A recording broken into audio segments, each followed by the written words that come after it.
Uhali gani mtazamaji wa TVE, karibu katika taarifa ya habari. Tukujuze yale yaliyojiri tuliokuandalia kutoka chumba cha habari. Mimi ni Miriam Mlaponi, nitakusomea habari za kitaifa. Habari za kimataifa zitasomwa na Roman Shirima na habari za biashara zitasomwa na Nizia Masinde. Kifuatacho ndani ya TVE habari.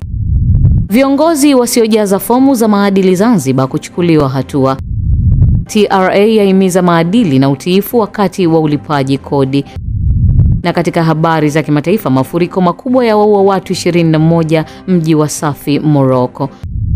Karibu mtazamaji wa TVE na moja kwa moja tuanzie huko Zanzibar, ambapo tunaelezwa kuwa Rais wa Zanzibar na mwenyekiti wa Baraza la Mapinduzi Dr. Hussein Ali Mwinyi amesema serikali itachukua hatua kali dhidi ya viongozi na watumishi wa umma watakaoshindwa kujaza na kuwasilisha kwa wakati fomu za maadili katika Tume ya Maadili ya Viongozi wa Umma. Taarifa zaidi inasomwa na Mrisho Mapeo. Rais Dr. Mwinyi ameyasema hayo Disemba 15, 2025 katika maadhimisho ya siku ya maadili na haki za binadamu Zanzibar yalofanyika katika ukumbi wa mikutano wa Dimani, mkoa wa Mjini Magharibi. Dr. Mwinyi amesema kuwa kila kiongozi na mtumishi ana wajibu wa kuhakikisha anajaza fomu hizo na kuziwasilisha katika Tume ya Maadili ya Viongozi wa Umma kabla ya tarehe 30 Disemba 2025, kwani ni matakwa ya kisheria. Mamlaka ya kuzuia rushwa na uhujumu uchumi Zanzibar katika kipindi cha mwezi Januari hadi Oktoba 2025 imefanikiwa kufuatilia jumla ya miradi ya maendeleo 64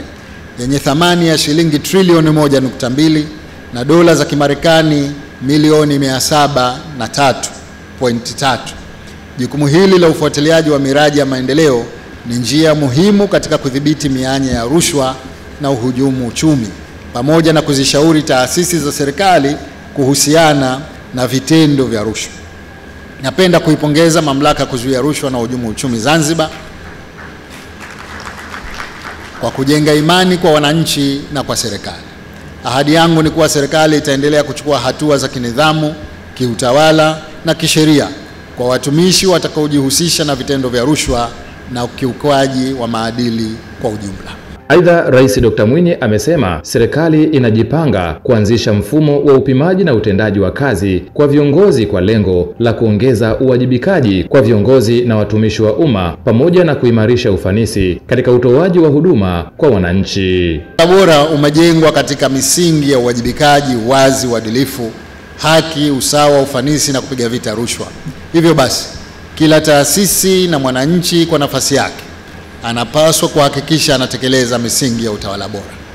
Kwa pamoja tukiimarisha misingi ya utawala bora nchini, serikali itafikia malengo yake ya kuwapatia maendeleo na ustawi wananchi wake pamoja na kuimarisha umoja, amani na mshikamano hapa nchini. Katika kuimarisha misingi ya utawala bora nchini, serikali imejipanga kuanzisha mfumo wa upimaji utendaji kazi kwa viongozi, yaani performance management system, kwa lengo la kuongeza kasi ya uwajibikaji kwa viongozi na watumishi wa umma. Mfumo huu umewekwa ili kuleta tija na ufanisi kwa serikali katika kutekeleza majukumu ya taasisi husika. Ameeleza kuwa katika kipindi cha Januari hadi Oktoba 2025, serikali kupitia ZAECA imefanikiwa kudhibiti na kuokoa jumla ya shilingi bilioni 6.4 na dola za Kimarekani 94,370 kwa kipindi cha Januari hadi Oktoba 25. Kati ya fedha hizo, shilingi bilioni 5.2 na dola za Kimarekani 89,371 zimerejeshwa serikalini na shilingi bilioni 1.1 na dola za Kimarekani 4,999 zimerejeshwa kwa wananchi waliohusika. Asante sana Mrisho Mapeo kwa taarifa hiyo.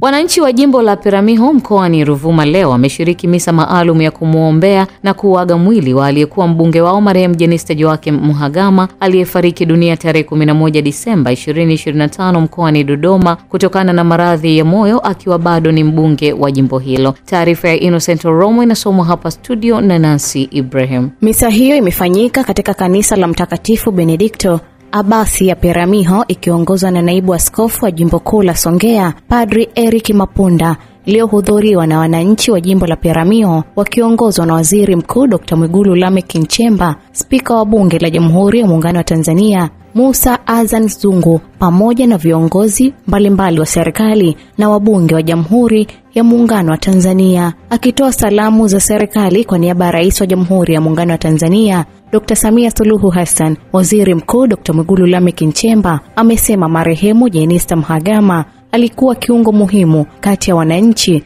serikali na taasisi za dini.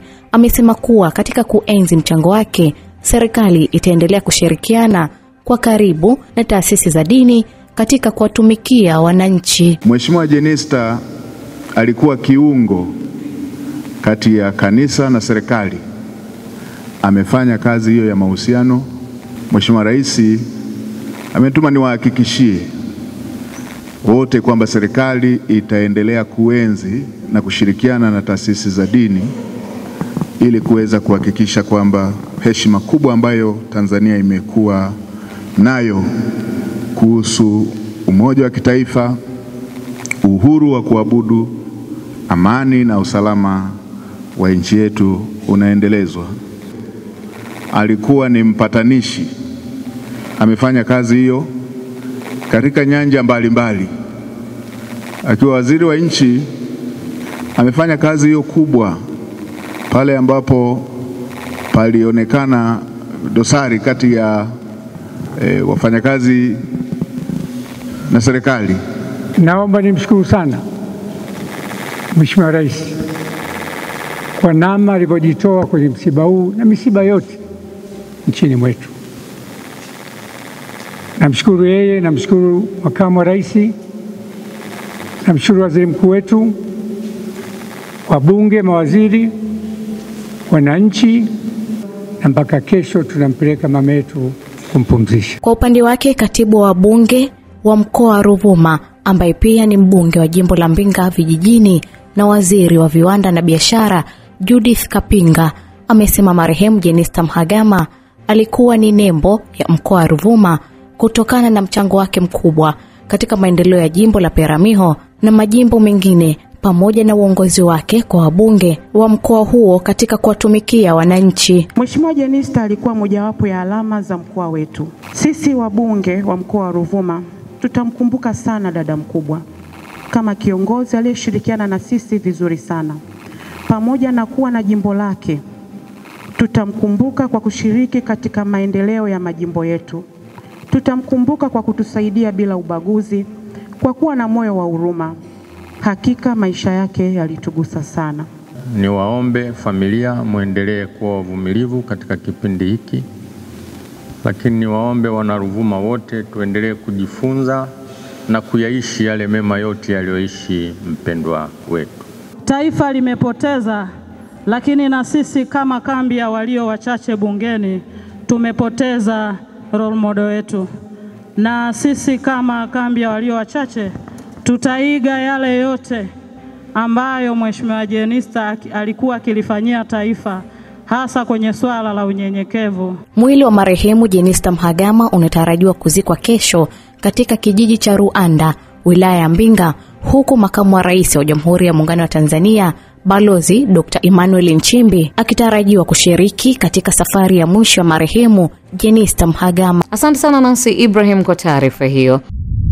Waziri wa zamani wa Wizara ya Viwanda, Biashara na Uwekezaji Geoffrey Mwambe ameachiwa huru kwa dhamana baada ya kushikiliwa na jeshi la polisi nchini kwa siku kadhaa akituhumiwa kwa makosa ya kutaka kumuua mkuu wa jeshi la polisi pamoja na uchochezi mtandaoni. Mwandishi wetu Goodluck Msola anayo taarifa zaidi. Geoffrey Mwambe ambaye mahakama ya hakimu mkazi Kisutu ilipanga kusikiliza maombi ya shauri lake la kutaka walete mahakamani baada ya kushikiliwa kwa zaidi ya saa 48 na jeshi la polisi, ambapo wakili Hekima Mwasipu anayemwakilisha katika shauri la maombi ameeleza kuwa mteja wake Geoffrey Mwambe ameachiwa kwa dhamana na jeshi la polisi Disemba 14 mwaka 2025. Lakini kwa bahati nzuri siku ya jana tarehe 14 mida ya saa 3 asubuhi mteja wangu alipata dhamana ya jeshi la polisi. Kwa hiyo alidhaminiwa na jeshi la polisi jana kituo ofisi ya ZCO, na tuma kubwa ambazo anatumiwa nazo ni mbili. Tuma ya kwanza ni njama za kutaka kumua mkuu wa polisi. Sasa haijulikani mkuu wa polisi ni nani. Kwa aliojiwa kwa tuma hizo. Tuma za pili ni tuma za uchochezi za kimtandao. Tuma za uchochezi za kimtandao. Kwa amehojiwa kwa tuma hizo na jana amedhaminiwa. Kwa hiyo maombi haya leo mahakamani yalikuwa hayana tena nguvu ya kisheria, kwa sababu lengo la maombi haya ilikuwa ni kuadhimisha jeshi la polisi wampe dhamana. Kwa hiyo tumeondoa maombi haya na mteja yuko huru mpaka hivi. Wakili Mwasipu amesema maombi hayo ambayo yalitarajiwa kufanyika Jumatatu Disemba 15 katika mahakama ya hakimu mkazi Kisutu kwa sasa hayana nguvu tena kwa sababu mteja wake yupo huru na hivyo wameamua kuyafuta. Hata hivyo, wakili Mwasipu amesema Mwambe ambaye amewahi kuwa waziri wa viwanda na biashara na uwekezaji alikamatwa na jeshi la polisi akitumiwa kwa makosa mawili, ikiwemo ya kutaka kumuua mkuu wa jeshi la polisi ambaye jina lake halijatajwa, pamoja na kosa la pili ambalo ni kufanya uchochezi mtandaoni. Ataendelea kuripoti katika ofisi za ZDCO katika kipindi cha siku 7 ambapo upelelezi unaendelea, na kama atabainika kuwa na kosa basi atafikishwa mahakamani. Tulienda leo kuripoti saa 3 asubuhi ofisi ya ZDCO, tukaongea naye na amesema hivi upelelezi bado unaendelea. Kwa sababu tuma ni nzito, upelelezi bado unaendelea na amempa siku 7 kuripoti hapo ofisi ya ZDCO. Kwa maana Jumanne anatakiwa karipoti ofisi ya ZDCO mpaka hapo upelelezi ambapo utakamilika. Kama wataona kuna kesi ya msingi watamleta mahakamani, na kama kutakuwa kuna kesi ya msingi basi ataendelea kwa huru kwa mujibu wa sheria. Asante sana Goodluck Msolla kwa taarifa hiyo. Makamu wa Rais wa Jamhuri ya Muungano wa Tanzania Balozi Dr. Emmanuel Nchimbi ametoa wito kwa Chuo Kikuu cha Dar es Salaam kuhakikisha kampasi mpya ya mkoa wa Kagera inakuwa kitovu cha uvumbuzi na ubunifu, mahali ambapo vijana watawezeshwa kuibua mawazo mapya, kufanya ubunifu na kutumia fursa zao za soko la pamoja la Jumuiya ya Afrika Mashariki. Taarifa inasomwa hapa studio na Mtiga Abdallah. Makamu wa Rais amesema hayo wakati wa uwekaji wa jiwe la msingi la ujenzi wa kampasi ya Chuo Kikuu cha Dar es Salaam mkoa wa Kagera inayojengwa katika kijiji cha Itawa wilayani Bukoba. Amesema Chuo Kikuu cha Dar es Salaam kihakikishe kuwa mitaala itakayotumika katika kampasi hiyo inalenga moja kwa moja katika kuleta maendeleo ya jamii kwa kutoa zaidi elimu ujuzi, yani mafunzo ya amali, kwa kuwa mkoa wa Kagera na kanda yote ya Ziwa ina fursa nyingi za kiuchumi. Ningependa pia kuhimiza Chuo Kikuu cha Dar es Salaam kuimarisha umaitaifishaji wa elimu yetu, internationalization of higher education. Jitihada za makusudi hazina budi kufanyika ili kuunganisha viwango vya elimu ya kitaifa na kimataifa, na taratibu utekelezaji wa majukumu ya msingi ya chuo kikuu: kufundisha, kutafiti na huduma, kuandaa wahitimu kufanya kazi katika ulimwengu uliounganishwa, kukuza elimu ya kimataifa, kuimarisha ubora wa taasisi unaoendana na utandawazi.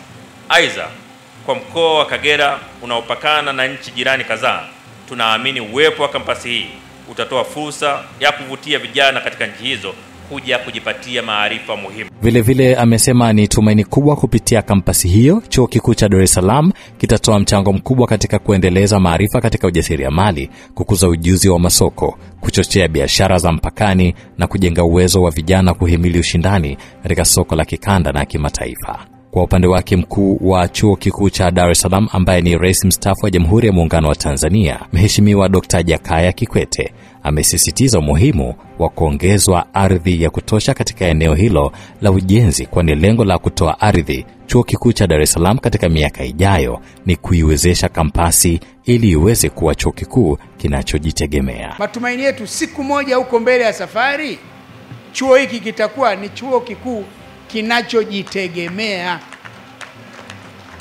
na ndio maana tunataka mtoe ardhi ya kutosha.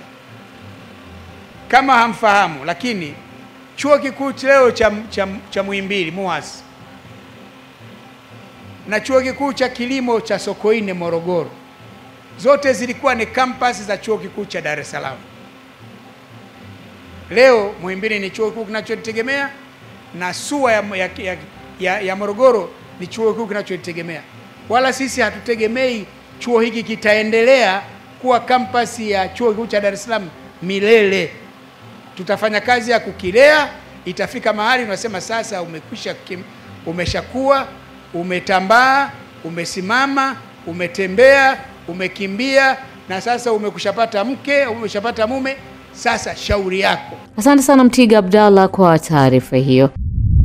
Waziri wa mambo ya ndani ya nchi George Simba Chawene amesema kuna haja ya kubadili mfumo wa magereza nchini ili kuendana na kasi ya dunia, huku akigusia dhamira ya serikali kupitia baadhi ya sheria na kuzifanyia mabadiliko ili kuweza kuboresha masuala ya haki jinai. Taarifa ya Recho Chacha nasomwa na Goodluck Msola. Ametoa kauli hiyo Disemba 15 jijini Dodoma baada ya kuapishwa kuwa mwenyekiti wa tume ya jeshi la polisi, magereza, zimamoto na uhamiaji, sambamba na wajumbe wengine wawili, huku jaji mfawidhi kanda ya Dodoma Mheshimiwa Dr. Juliana Masabo akipongeza juhudi zinazoendelea katika kutoa haki kwa watuhumiwa, hali inayopelekea tatizo la uchelewaji wa upelelezi kupungua. Lakini bado akifungwa huyu mtu bado ana haki pia,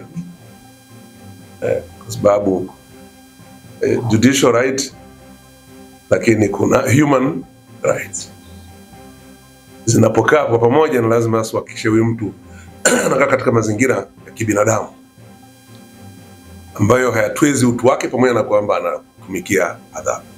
Lazima kweli tutoke kwenye magereza ya kikoloni na tuje kwenye magereza sasa ya jamhuri, ambayo ni watu huru ambao wanaishi katika nchi ya kidemokrasia na inayotambua haki na haki za binadamu. Kwa hiyo kwa kweli sisi tulichukulia kama ni tumepata nishati zaidi ya kufanya vizuri. Nadhani pia na yenyewe hiyo kuna haja ya kufanya baadhi ya marekebisho hata ya sheria ya reforms ambazo tunafanya. Nadhani dunia ya sasa na kwa uchumi tuliofikia na tunakoelekea lazima tukubali kufanya reforms. Ziko sheria zetu nyingine ni bado ni za kikoloni, zamani sana.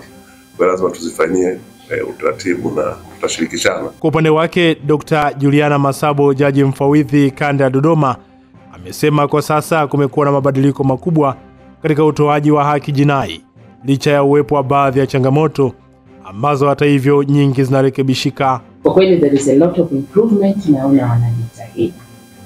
Na pia kume muda wa upelelezi pia umepungua.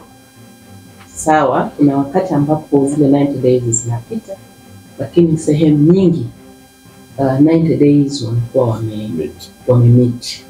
Wanaona ushirikiano wa ofisi hiyo na NPS na sisi, na mimi mkali kweli ikienda kwenye ukaguzi 90 days you must tell me kwa nini mna 90 days na hii na watu sana. Asante sana Goodluck Msola kwa taarifa hiyo. Kamati ya siasa ya kata ya Makangarawe wilayani Temeke jijini Dar es Salaam imefanya ziara ya kutembelea ujenzi wa shule ya sekondari ya kata hiyo na kumtaka mkandarasi kuongeza kasi ya ujenzi huo, kwani lengo ni kukidhi mahitaji ya idadi kubwa ya wanafunzi wa kidato cha kwanza kwa mwaka 2027, ambapo shule zitapokea wahitimu wa darasa la 7 pamoja na wahitimu wa darasa la 6. Tujiunge na Mrisho Mapeyo kwa taarifa zaidi. Hii ni kufuatia serikali kupitia Wizara ya Elimu kufanya mabadiliko ya mtaala wa elimu wa shule ya msingi, ambapo kuanzia mwaka 2027 wanafunzi wa shule za msingi wataishia darasa la 6 badala ya darasa la 7, na hivyo mwaka huo kukutanisha wahitimu wa miaka miwili. Akizungumza wakati wa ziara hiyo, diwani wa kata ya Makangarawe Fadhili Mboga amesema ujenzi wa shule hiyo ya ghorofa ya kata ya Makangarawe unafanyika kwa muda wa miaka miwili, ambapo amemtaka mkandarasi kuongeza kasi ya ujenzi ili kukidhi mahitaji ya idadi kubwa ya wanafunzi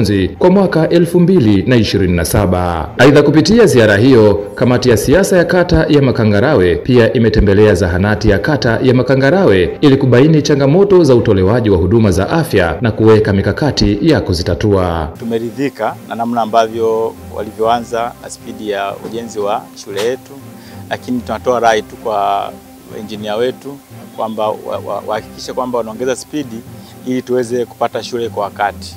Lakini kwa mujibu wa muda ni miaka miwili, tumeona hapa kwenye mkataba, kuanzia tarehe 7 mwezi wa 10 mpaka tarehe 7 mwezi wa 10 2027.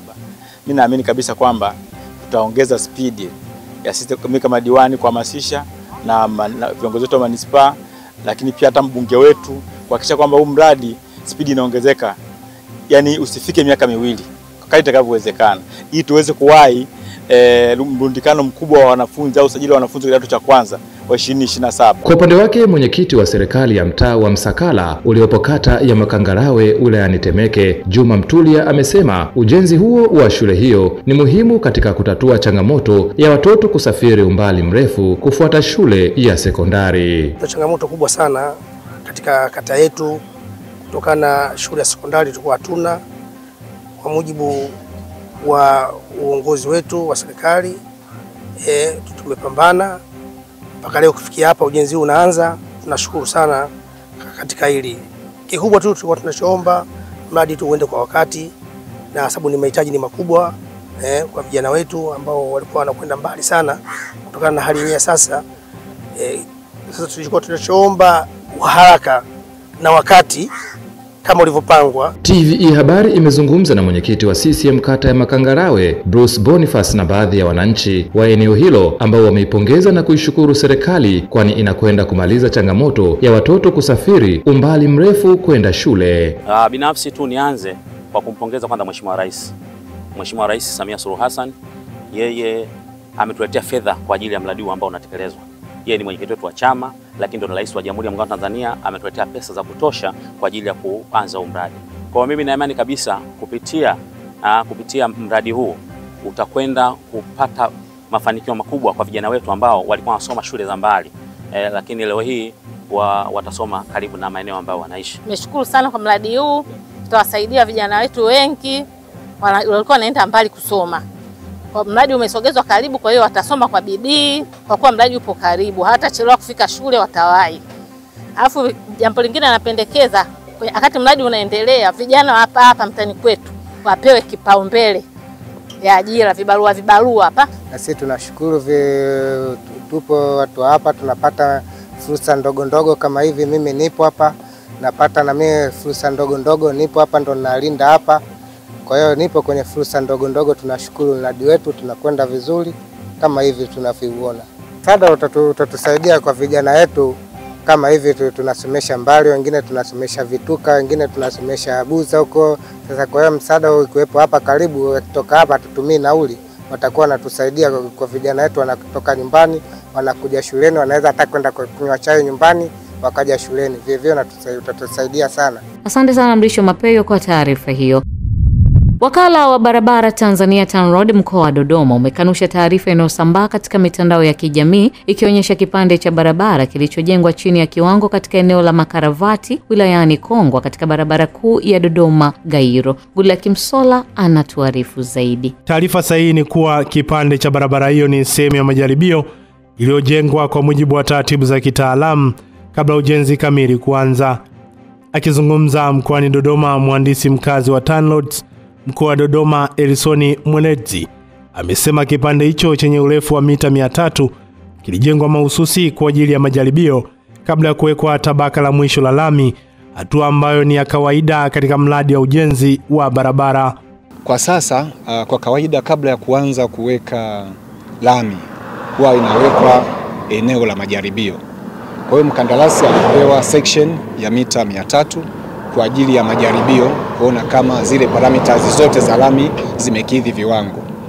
Kwa bahati mbaya hiki kipande cha mwanzo cha mita 300 baada ya kupimwa na maabara yetu ikaonekanika havijakidhi viwango. Mkandarasi alikwisha andikiwa barua ya kwamba atarekebisha na yupo katika maandalizi ya kurekebisha hiki kipande ambacho anategemea mitambo ile ya milling machine nategemea kufika leo usiku, na kuanzia kesho ataanza kurekebisha hicho kipande ambacho kinaonekanika kwamba kimeharibika, lakini ukweli ni kwamba ni trial section, ni eneo la majaribio. Amesema baada ya kipande hicho kupimwa na maabara ya TANROADS ilibainika kuwa hakikukidhi viwango vilivyokubaliwa, jambo lililosababisha mamlaka hiyo kumwandikia barua mkandarasi anayetekeleza mradi huo kuanza mara moja kufanya marekebisho ya mapungufu yaliyojitokeza, ikiwemo kukiondoa kipande hicho kwa gharama zake. Kwa upande wake, mwakilishi kutoka mkandarasi Kings Builders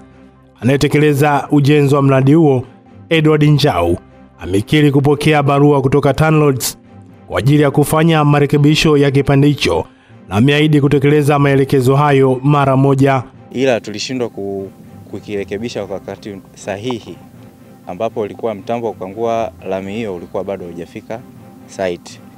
Ila tunavyozungumza mtambo uko njiani na kazi ya kupangua tabaka hilo la lami na kulirudishia linaanza kesho mapema asubuhi. Na nikiri kwamba tumepokea barua kutoka kwa client ambaye ni TANROADS.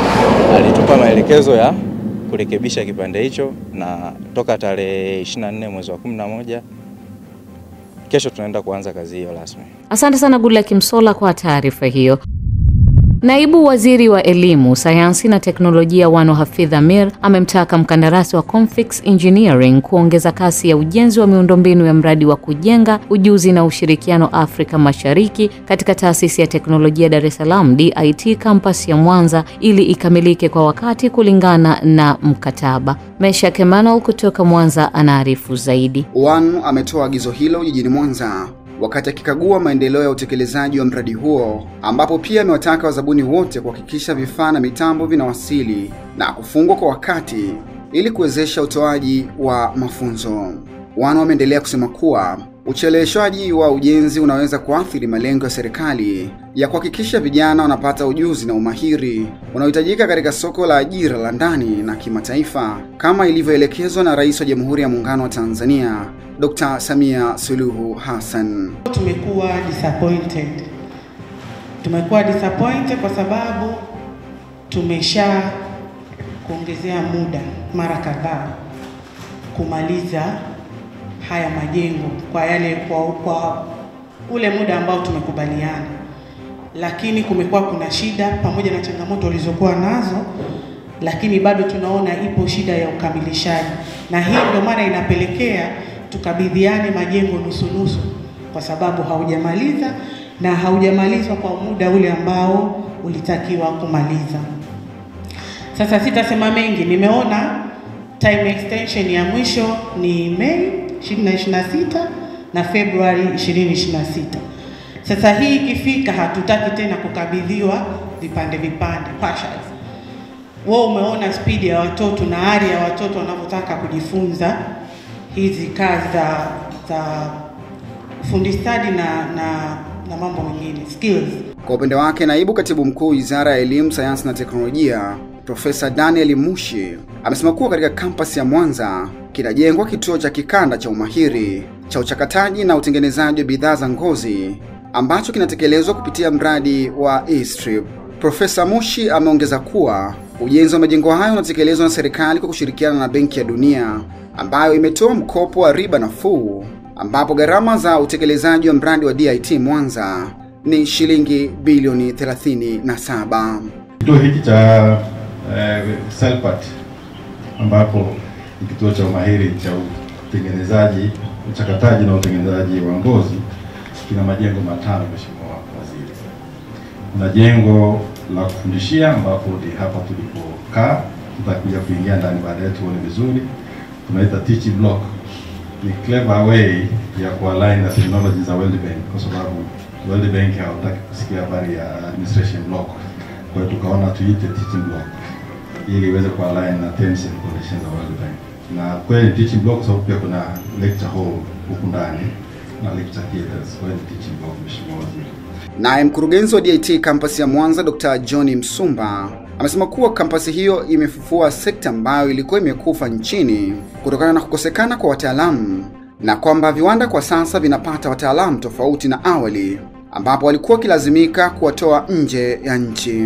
Kiwanda cha Kilimanjaro Leda kilipoanza pale, wafanyakazi wake 80% ndio wametoka kwenye hizo kozi. Bila hivyo maanake ili watachukue Kenya labda au nasema. Tulikuwa hatuna mtu mwenye diploma kijana, sababu wale professional wale wa zamani walisapia professional, sivyo? Kwa hiyo tunaanza hapa 2016 tulikuwa hatuna mtu mwenye diploma. Kwa hiyo hii chuo kimezalisha wanafunzi, yani tumetoa graduate wa kwanza, ile graduation ya kwanza wa Tanzania wenye diploma watano. Na hao kupitia baraza la taasisi kufanya maamuzi ya haraka kabisa pale kuajiri wote